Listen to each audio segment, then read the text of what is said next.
আমরা এখন আলোচনা করব ক্লাস 12 এর স্ট্রং রুটস গল্পটি। যিনি এই গল্পটি লিখছেন এপিজে আব্দুল কালাম। এই গল্পটি ক্লাস 12 এর থার্ড সেমিস্টারের গল্প। এখান থেকে 3টি প্রশ্ন পরীক্ষা আসবে। যেহেতু মাত্র কয়েকটি ঘন্টা পরীক্ষার জন্য বাকি রয়েছে, তাই তোমরা যাতে 25 থেকে 30 মিনিট ভিডিওটি দেখলে 3টি প্রশ্নের উত্তর দিতে পারো, সেই হিসেবে আজকের আমার আলোচনা থাকবে। তাই শিক্ষার্থী বন্ধুরা শুরু থেকে শেষ পর্যন্ত ভিডিওটি স্কিপ না করে তোমরা দেখে যাও, এবং তোমরা আশা রাখছি ভিডিওটি দেখার পর এখানে 3টি প্রশ্ন তোমরা কিন্তু পাবে। যারা ইতিমধ্যে গল্পটি পড়োনি তারাও কিন্তু আশা করি তাদের উত্তর দেওয়া সম্ভব হবে। তাহলে চলো শুরু করছি।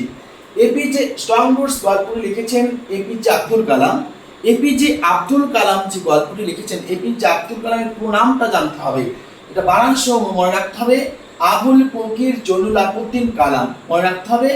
এই আবুল ফকির জয়নুল আবদিন কালাম জন্মগ্রহণ করেন 15 অক্টোবর 1931 খ্রিস্টাব্দে রামেশ্বরমে, তামিলনাড়ু রাজ্যে। ঠিক আছে, এবং তিনি মারা যান 27 জুলাই 2015 খ্রিস্টাব্দে।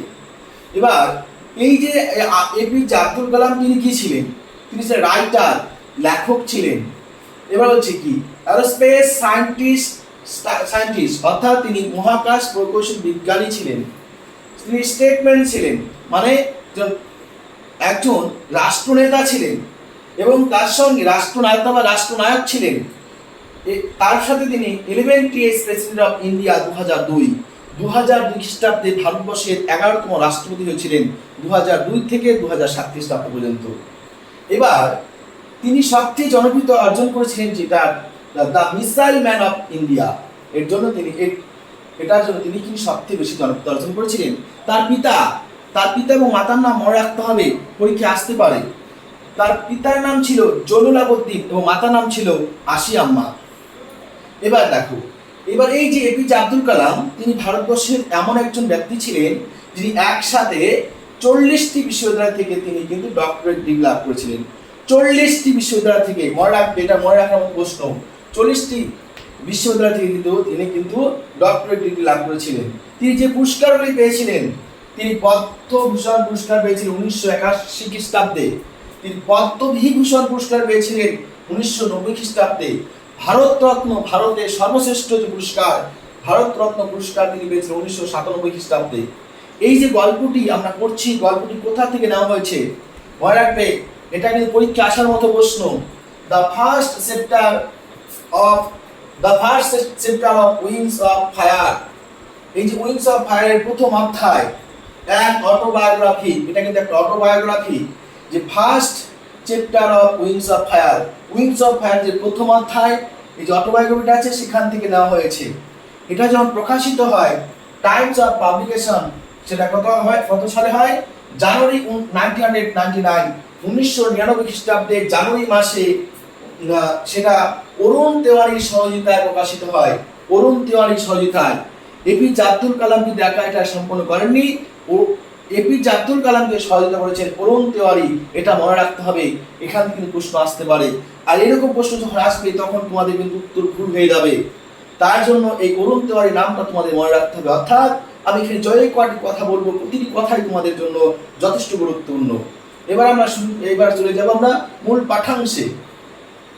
আমরা জানি যে এপিজে আব্দুল কালাম জন্মগ্রহণ করেছিলেন মাদ্রাজ স্টেটে, মাদ্রাজ রাজ্যে। এবং একটা দেখো, এপিজে আব্দুল কালাম জন্ম করেছিলেন একটা মিডিল ক্লাস পরিবার, সেটা মিডিল ক্লাস তামিল ফ্যামিলি, কি আইল্যান্ড অফ রামেশ্বরম। অর্থাৎ এপিজে আব্দুল কালাম এক মধ্যবিত্ত তামিল পরিবারে রামেশ্বরমে জন্মগ্রহণ করেছিলেন। সেটা হচ্ছে মাদ্রাজ রাজ্যে, যেটা বর্তমান তামিলনাড়ু নামে পরিচিত। এবার তার যে বাবা ছিল, তার বাবার তেমন কিন্তু শিক্ষা, এই যে ফর্মাল এডুকেশন সেটাও ছিল না, আবার বেশি সম্পত্তি ছিল না। ফর্মাল এডুকেশন নর মাস ওয়েলথ, অর্থাৎ তার বাবার কিন্তু ফর্মাল এডুকেশন অর্থাৎ বেশি শিক্ষা ছিল না, আবার বেশি সম্পত্তি ছিল না। তা সত্ত্বেও তার বাবার ছিল great innate wisdom. Great innate wisdom মনে রাখবে, গ্রেট ইনেট উইজডম, তার বাবার ছিল অগাধ জ্ঞান। এন্ড জেনারসিটি অফ স্পিরিট, তার হৃদয় প্রকৃত মহানুভবতা মনে রাখতে হবে। তার বাবার যে গুণগুলি ছিল সেটা মনে রাখতে, পরীক্ষা আসার মতো প্রশ্ন। এবার তার বাবা এপিজে আব্দুল কালামের বাবা জয়নুল আবদিন তার মা আশিয়ামার মধ্যে এক আদর্শ জীবন সঙ্গী খুঁজে পেয়েছিলেন, আইডিয়াল হেল্পমেট। এপিজে আব্দুল কালামের বাবা আইডল হেল্পমেট হিসেবে পেয়েছিলেন আশিয়া আম্মাকে, এটা মনে রাখতে হবে। এবার আশিয়া আম্মা ছিল এপিজে আব্দুল কালামের মা। এপিজে আব্দুল কালামের বাবার বংশ থেকে এপিজে আব্দুল কালামের মায়ের বংশ অনেকটা উচ্চ মর্যাদা সম্পন্ন ছিল, কেননা এপিজে আব্দুল কালামের মায়ের বংশের কোনো এক পূর্বপুরুষ ব্রিটিশদের দ্বারা বাহাদুর উপাধি পেয়েছিল। মনে রাখতে হবে, বাহাদুর উপাধি পেয়েছিল ব্রিটিশদের দ্বারা। কে পেয়েছিল? এপিজে আব্দুল কালামের মায়ের কোনো এক বংশধর, মানে কোনো এক পূর্বপুরুষ। বংশধর হলো কোনো এক পূর্বপুরুষ হবে। তাহলে এপিজে আব্দুল কালামের বাবার থেকে এপিজে আব্দুল কালামের মায়ের বংশধর অনেকটাই ভালো ছিল, অনেকটা উচ্চ ছিল। এবার হচ্ছে এপিজে আব্দুল কালাম তারা যে ভাই বোন ছিল, সেই ভাই বোনের মধ্যে সে কিন্তু কি ছিল? এ শর্ট বয়, একটা আনডিস্টিংগুইশড লুকস, অর্থাৎ এটা ছোট, দেখতে শুনতে সাদামাটা একটা বালক ছিল। এবং এই যে এপিজে আব্দুল কালাম যে বাড়িতে বাস করতো সেটা ছিল অ্যানসেস্ট্রাল হাউস, অর্থাৎ তারা পৈতৃক বাড়িতে বাস করতো। যে বাড়িটি তৈরি হয়েছিল মিডল অফ 19th সেঞ্চুরি, 19 শতকের মাঝামাঝি সময়ে, এটা তোমাদের মনে রাখতে হবে। মিডল অফ 19th সেঞ্চুরি, 19 শতকের মাঝামাঝি সময়ে তাদের বাড়িটা তৈরি হয়েছিল। এবার সেই বাড়িটা কেমন ছিল? ফেয়ারি লার্জ পাকা হাউস। সেই বাড়িটা ছিল খুব সুন্দর ছিল, বড় ছিল এবং পাকা ছিল। এবং সেটা তৈরি হয়েছিল কি দিয়ে? তৈরি করা হয়েছিল কি দিয়ে? লাইমস্টোন অ্যান্ড ব্রিক, মানে চুনা পাথর এবং ইট দিয়ে তৈরি হয়েছিল। সেই বাড়িটি তৈরি হয়েছিল মস্ক স্ট্রিট রাস্তার পাশে। মস্ক স্ট্রিট অর্থাৎ মসজিদের যে রাস্তা ছিল, সেই মসজিদের রাস্তার পাশে তৈরি হয়েছিল রামেশ্বরমে। এবার হচ্ছে তার বাবার ধন সম্পদ তেমন না থাকলেও তার বাবার তাকে যে সমস্ত জিনিসের প্রয়োজন হতো সমস্ত জিনিসগুলি দিত, সেগুলি তার কোনো অভাব ছিল না। যেমন ছিল কি? ফুড, খাবার, মেডিসিন, ওষুধ এবং ক্লোদিং এবং জামা কাপড়, পোশাক। সেই দিক থেকে বলা যায় তার শৈশবটা কি ছিল? সিকিউর ছিল, মানে নিরাপদ ছিল। কোন দিক দিয়ে? চাইল্ডহুড ম্যাটেরিয়ালি অ্যান্ড ইমোশনালি, অর্থাৎ তার শৈশব ছিল বস্তুগত দিক দিয়ে বা আবেগগত দিক দিয়ে তার শৈশব ছিল কিন্তু একদম নিরাপদ। এইটুকু কিন্তু তোমরা মনে রাখবে, এখানে প্রশ্ন আসতে পারে। এবার এপিজে আব্দুল কালামের মা তাদের বাড়িতে লোকজনকে যখন খাওয়াতো, তাদের বাড়ির লোকজন যখন খেত, তাদের বাড়ির লোকজন সংখ্যায় যতজন ছিল তার থেকে অনেক বেশি সংখ্যা প্রতিদিন বাইরের লোক খেত। তাহলে ভাবা যায়, তোমরা ভাবতে পারো যে একটা পরিবারে, তাদের পরিবারে যতজন সংখ্যা লোক আছে তার থেকে বেশি সংখ্যক লোক প্রতিদিন তাদের বাড়িতে খাওয়া দাওয়া করতো। তাহলে তারা কতটা ভালো মানুষ ছিল। এবার এপিজে আব্দুল কালামের মা এপিজে আব্দুল কালামকে সঙ্গে নিয়ে রান্নাঘরের মেঝেতে খেতে বসত। কোথায় খেত? কিচেন ফ্লোর, রান্নাঘরের মেঝেতে খেত। খাবার এপিজে আব্দুল কালামকে খাবার দেওয়ার আগে মেঝেতে একটা কলা পাতা বিছিয়ে দিত, ব্যানানা লিফ, কলা পাতা সেখানে বিছিয়ে দেওয়া হতো। কলা পাতা দেওয়ার পরে সেই কলা পাতার মধ্যে কি কি দেওয়া হতো দেখো। বলছে রাইস, ভাত, অ্যারোমেটিক সম্ভার, দক্ষিণ ভারতের এক প্রকার ডাল, এ ভ্যারাইটি অফ শাক, হোম মেড পিকেল, এবং সেখানে ছিল এ ডলা ফ্রেশ কোকোনাট চাটনি। মানে এই খাবারগুলি তাদের দেওয়া ছিল। মনে রাখবে কি কি খাবার দেওয়া হতো? রাইস, অ্যারোমেটিক সম্ভার, এ ভ্যারাইটি অফ শাক, হোম মেড পিকেল, এ ডলা ফ্রেশ কোকোনাট চাটনি, এগুলি কিন্তু তাকে খাবার দেওয়া হতো। এবার দেখো, সেই তাদের এলাকায়, তাদের যে এলাকাটা ছিল, সেই তাদের এলাকাটার মধ্যে একটা শিব মন্দির ছিল। সেই শিব মন্দিরটি তীর্থযাত্রীদের কাছে রামেশ্বরমের সবচেয়ে বিখ্যাত জায়গা ছিল। এবং সেই বিখ্যাত জায়গাটি তাদের বাড়ি থেকে, অর্থাৎ এপিজে আব্দুল কালামের বাড়ি থেকে রামেশ্বরমে যে শিব মন্দির ছিল সেখানে হেঁটে যেতে 10 মিনিট সময় লাগতো। পরীক্ষা আসার মতো প্রশ্ন, 10 মিনিট সময় লাগতো। এবার 10 মিনিটে হেঁটে কিন্তু সে তাদের বাড়ি থেকে রামেশ্বরম মন্দিরে যাওয়া যেত। এবার বলছে সেই তাদের যে এলাকাটা ছিল সেখানে যদিও শিব মন্দির ছিল, তাদের এলাকাটা ছিল প্রেডোমিনান্টলি মুসলিম, বেশিরভাগ মুসলিম মানুষ ছিল। তা সত্ত্বেও সেই হিন্দুরা তাদের সঙ্গে খুব মিলেমিশে বন্ধুর মতো করে বসবাস করত।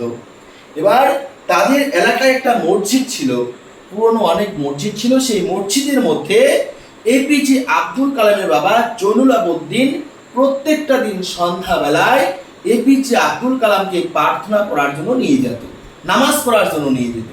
এবার নামাজ কিন্তু 4 প্রকার, 4 বার পড়া হয়। সেই নামাজটা তোমরা পরে জেনে নেবে, আমি তোমাদের কমেন্টে সেটা দিয়ে দিব। এখানে আলোচনা করলে অনেকটা দীর্ঘস্থায়ী হয়ে যাবে। এবার এই যে নামাজ পড়ার জন্য সন্ধ্যাবেলায় যে নিয়ে যেত, সেই নামাজটি পড়া হতো আরবিক ভাষায় সুর করে, চ্যান্টেড সুর করে। সেই আরবি ভাষায় যে নামাজ ছিল, সেই নামাজটার কিন্তু বিন্দু বিসর্গ কিন্তু এপিজে আব্দুল কালাম বুঝতে পারতো না, তার কোনো অর্থ বিশ্লেষণ করতে পারতো না। কিন্তু এপিজে আব্দুল কালাম বিশ্বাস করতো সেই মন্ত্র সত্যিকারের ঈশ্বরের কাছে পৌঁছে যেত, আল্লাহর কাছে পৌঁছে যেত।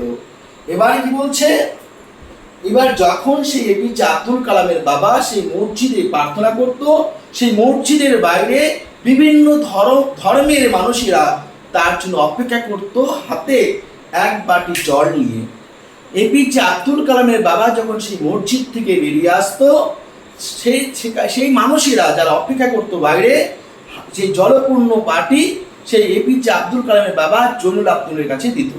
দেওয়ার পরে জয়নুল আবেদিন অর্থাৎ এপিজে আব্দুল কালামের বাবা হাতের মধ্যে বাটিটা নিত এবং হাতের আঙুলে একটা ডগা দিয়ে সেই বাটির মধ্যে ভালো করে জলটাকে নেড়ে চেড়ে সেখানে মন্ত্র উচ্চারণ করতো, করে সেই জলটাকে শুদ্ধিকরণ করে সেই লোকেদের হাতে দিত।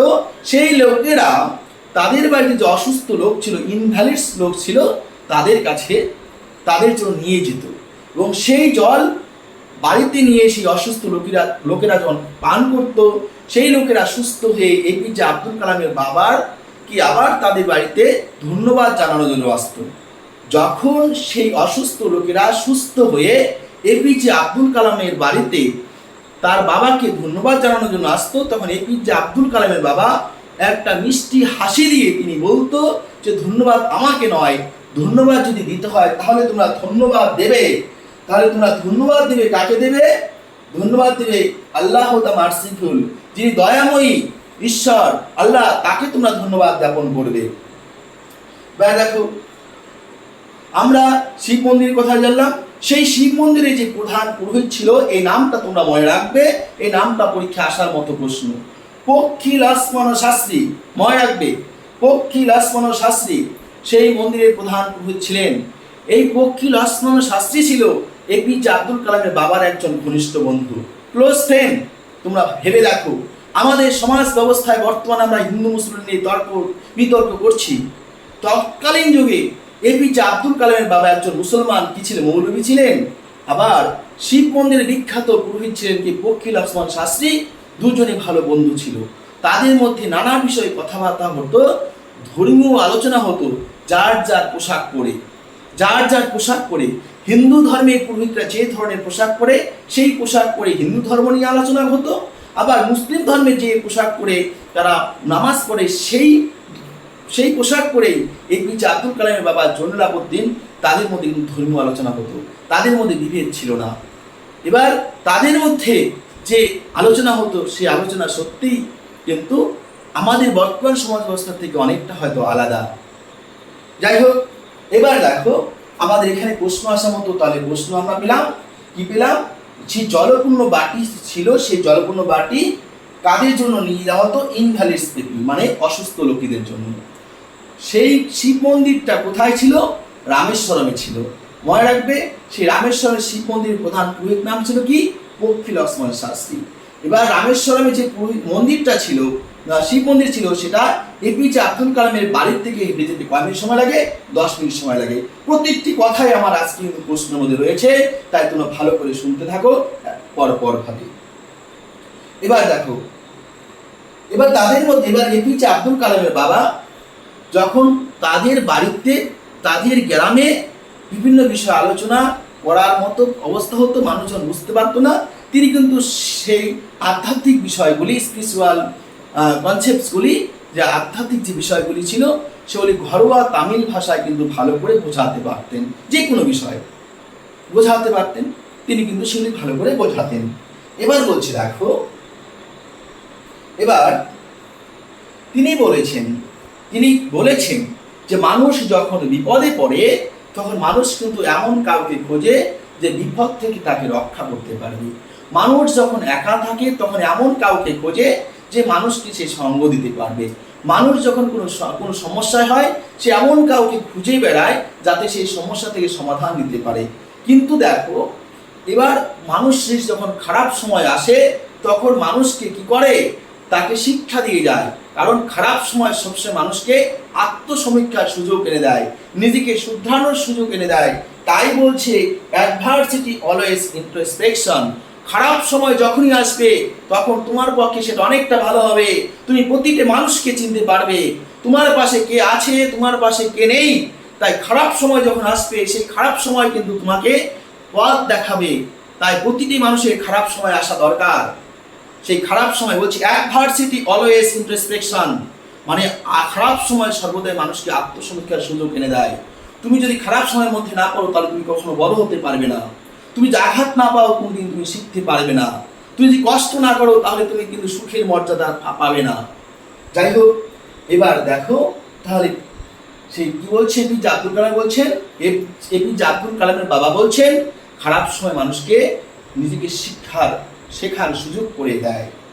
এবার বলছে, এবার যখন এই কথাগুলি বলা হলো তখন কিন্তু আমি আমার বাবাকে জিজ্ঞেস করলাম যে বাবা, তোমার কাছে যে সমস্ত মানুষগুলি বিপদে পড়ে আসে তুমি কেন তাদের কাছে কথাগুলি বলো না? যে যে কেন যে তোমার কাছে অনেক সময় অনুষ্ঠিত স্বতন্ত্র হয়ে যে তারা কিছু উপাদান নিয়ে আসে, পুজো টুজো দিয়ে তুমি পুজো দাও তাদেরকে, সেই পুজো দিয়ে তাদেরকে তুমি বলো যে তাদের সমস্যাগুলি কেটে গেছে, তারা বিশ্বাস করে, কিন্তু তাদের কেন তুমি কথাগুলি ভেঙে বলো না? তখন এপিজে আব্দুল কালামের বাবা এপিজে আব্দুল কালামের হাত রাখে এবং সে কিছুক্ষণ সময় তাকিয়ে দেখে যে এপিজে আব্দুল কালাম যে কথাগুলি বলেছে সেই কথাগুলি বোঝার মতো ক্ষমতা তার হয়েছে কিনা। তার কিছুক্ষণ পরে এপিজে আব্দুল কালামের বাবা খুব শান্তভাবে এপিজে আব্দুল কালামকে কথাগুলি বুঝিয়ে দেয়। এবার দেখো, এপিজে আব্দুল কালামের বাবা সেই মসজিদ থেকে যখন বের হতেন তারপরে তিনি আবার সকালবেলা কিন্তু নামাজ পড়তে যেতেন। ভোর হওয়ার আগে 4টার সময়, দেখো ভোর হওয়ার আগে 4টার সময়, সকাল 4টার সময় তিনি নামাজ পড়ার মধ্য দিয়ে তার দিন শুরু করতেন। যখন তার নামাজ পড়া শেষ হতো তিনি সেই মসজিদ থেকে সোজা চলে যেতেন। তাদের একটা নিজস্ব নারকেল বাগান ছিল, সেই নারকেল বাগানের দূরত্ব ছিল তাদের বাড়ি থেকে 4 মাইল। মনে রাখবে, তাদের বাড়ি থেকে নারকেল বাগানের দূরত্ব ছিল 4 মাইল। সেই নারকেল বাগানে হেঁটে যেতেন এবং নারকেল বাগানে গিয়ে তিনি 12টা নারকেল পাড়তেন, 1 ডজন নারকেল পাড়তেন। 1 ডজন নারকেল পেড়ে সেই নারকেলগুলিকে কাঁধে ঝুলিয়ে তিনি হেঁটে হেঁটে বাড়ি আসতেন। তারপরে তিনি তার সকালের খাবার খেতেন। এই কাজটি ছিল তার প্রতিদিনের মতো। যখন তার বয়স 60 বছর পার হয়ে গেছে, লেট 60s, তখনও তিনি এই কাজগুলি কিন্তু করে যেতেন নিয়মমতভাবে। এপিজে আব্দুল কালামের বাবাকে এপিজে আব্দুল কালাম অনুকরণ করার চেষ্টা করেছিলেন তার সায়েন্স অ্যান্ড টেকনোলজির মধ্য দিয়ে। তার যে নিজস্ব বিজ্ঞান জগৎ রয়েছে, প্রযুক্তিবিদ্যা রয়েছে, সেটার মধ্যে তিনি বোঝার চেষ্টা করেছিলেন এবং তিনি বুঝতে পেরেছিলেন তার বাবা তার সামনে যে মৌলিক সত্যগুলি উদ্ঘাটন করেছিল সেগুলির মধ্যে সত্যি কিছু না কিছু রয়েছে এবং তিনি বিশ্বাস করেন যে সত্যি ঐশ্বরিক শক্তি রয়েছে, তার অস্তিত্ব কিন্তু রয়েছে। এবার যে তিনি আরো এটা বুঝতে পারেন যে তার বাবা তাকে বলেছিলেন যে একবার কোনো মানুষ যদি তার ইনভিজুয়াল যে বন্ডস রয়েছে, ব্যক্তিগত বন্ধন রয়েছে, সেই ব্যক্তিগত বন্ধন যদি ছিন্ন করতে পারেন তাহলে সে খুঁজে পাবে স্বাধীনতার পথ, শান্তির পথ, সুখের পথ। এই যে শিক্ষাকেন্দ্র গল্পটি শেষ হলো, তাহলে এখান থেকে যে 3টি প্রশ্ন আসার মতো চান্স রয়েছে। এপিজে আব্দুল কালাম যে স্ট্রং রুটসটি লিখেছিলেন অটোবায়োগ্রাফি, তাকে কে সহযোগিতা করেছিল? মনে রাখতে হবে অরুণ তেওয়ারি। এটা কিন্তু পরীক্ষা আসার মতো রয়েছে। এপিজে স্ট্রং রুটস গল্পটি কোথা থেকে নেওয়া হয়েছে? উইংস অফ ফায়ারের ফার্স্ট চ্যাপ্টার মনে রাখতে হবে। এই দুটি প্রশ্ন কিন্তু এখান থেকে আসতে পারে। যে স্ট্রং রুটস গল্পটি একটা অটোবায়োগ্রাফি, এটা বায়োগ্রাফি নয়, অটোবায়োগ্রাফি মনে রাখবে। এটা একটা প্রশ্ন আসার মতো রয়েছে। স্ট্রং রুটস গল্পটি কোথা থেকে নেওয়া আছে? উইংস অফ ফায়ার এর ফার্স্ট চ্যাপ্টার থেকে নেওয়া হয়েছে। স্ট্রং রুটস গল্পটি যে লেখা হয়েছে, স্ট্রং রুটস গল্পটির মধ্যে যে লিখতে যে সহায়তা করেছিল তার নাম কি? অরুণ তিওয়ারি। এই তিনটি প্রশ্নের মধ্যে কিন্তু একটা প্রশ্ন পরীক্ষা আসতে পারে। আর এপিজে আব্দুল কালামের পুরো নাম কি? তোমার চারটা অপশন থাকবে, চারটা অপশনের মধ্যে একটা অপশনের মধ্যে বানান ঠিক থাকবে, তিনটি অপশনে বানান ভুল থাকবে। এটা তোমরা ভালো করে দেখে নেবে। এই চারটা প্রশ্নের মধ্যে কিন্তু একটা প্রশ্ন হয়ে যেতে পারে। তা এবার গল্পের মধ্যে থেকে প্রশ্ন আসতে পারে কি? এপিজে আব্দুল কালামের বাবার যে গুণ ছিল সেটা আসতে পারে। এবার এপিজে আব্দুল কালামের বাবার বংশমর্যাদা বেশি ছিল না মায়ের বংশমর্যাদা বেশি ছিল, সেখানে আসতে পারে। যে এপিজে আব্দুল কালামের মায়ের বংশমর্যাদা বেশি ছিল, কেননা তাদের কোনো এক পূর্বপুরুষ কি করেছিল? ব্রিটিশদের কাছ থেকে বাহাদুর উপাধি পেয়েছিল। তাহলে শিক্ষার্থী বন্ধুরা, আমি যে কথাগুলি তোমাদের বললাম, এই ভিডিওটা যদি পুরোপুরি দেখো, তোমরা কিন্তু প্রত্যেককে এখান থেকে তিনটি প্রশ্ন আসবে, তিনটি উত্তর তুমি পেয়ে যাবে। যে এপিজে আব্দুল কালামের বাড়ি থেকে শিব মন্দিরের দূরত্ব কত? 10 মিনিট। এপিজে আব্দুল কালামের বাড়ি থেকে নারকেল বাগানের দূরত্ব কত? 4 মাইল। এপিজে আব্দুল কালামের বাবা সেই নারকেল বাগান থেকে কয়টি নারকেল নিয়ে আসতো? 12টি নারকেল নিয়ে আসতো। এবং তারপরে এপিজে আব্দুল কালামের বাবা ঘুম থেকে কখন উঠতো? 4টার আগে উঠতো। 4টার সময় নামাজ পড়ার মধ্যে দিয়ে তার দিন শুরু হতো। এখানে প্রশ্ন আসতে পারে। এবং আরেকটা গুরুত্বপূর্ণ জিনিস তোমাদের এখানে রয়েছে, যে এপিজে আব্দুল কালামের বাবার বন্ধু কে ছিল? ফকির ওসমান শাস্ত্রী। কিংবা এখানে প্রশ্ন আসতে পারে যে শিব মন্দিরের প্রধান পুরোহিত কে ছিল? ফকির ওসমান শাস্ত্রী। মাত্র শিক্ষার্থী বন্ধুরা তিনটি প্রশ্ন আসবে। একটি প্রশ্ন উপরের পার্ট থেকে, নিচে থেকে দুটি প্রশ্ন আসবে। আমি নিশ্চিত হয়তো এই পার্টটি যদি ভালো করে তোমরা দেখো, এখান থেকে তোমাদের হয়ে যাবে। তাহলে শিক্ষার্থী বন্ধুরা, যারা শুরু থেকে শেষ পর্যন্ত ভিডিওটি দেখেছো তাদেরকে অনেক ধন্যবাদ জ্ঞাপন করছি।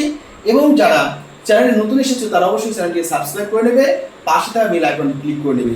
তোমাদের যত ধরনের সমস্যা আছে কমেন্ট বক্সে জানাবে, আমি তোমাদের পরবর্তী ভিডিওতে সেই সমস্যাগুলি সমাধান করে দেওয়ার চেষ্টা করব। আর এখানে আমি দুটো জিনিস মিসিং করে গেছি। একটা হচ্ছে নামাজ যে পড়া হয়, সেই নামাজটির নাম, যে মাগরিব জোহর যা আছে সেটা আমি কমেন্টে জানিয়ে দেবো। এবং এপিজে আব্দুল কালামের ভাই বোনের মধ্যে কত নম্বর সেটা আমি কমেন্টে জানিয়ে দেবো। সময় একটু কম, আজকেকার মধ্যে তোমাদের কাছ থেকে বিদায় নিচ্ছি। আবার খুব তাড়াতাড়ি দেখা হচ্ছে তোমাদের সঙ্গে। ধন্যবাদ সবাইকে।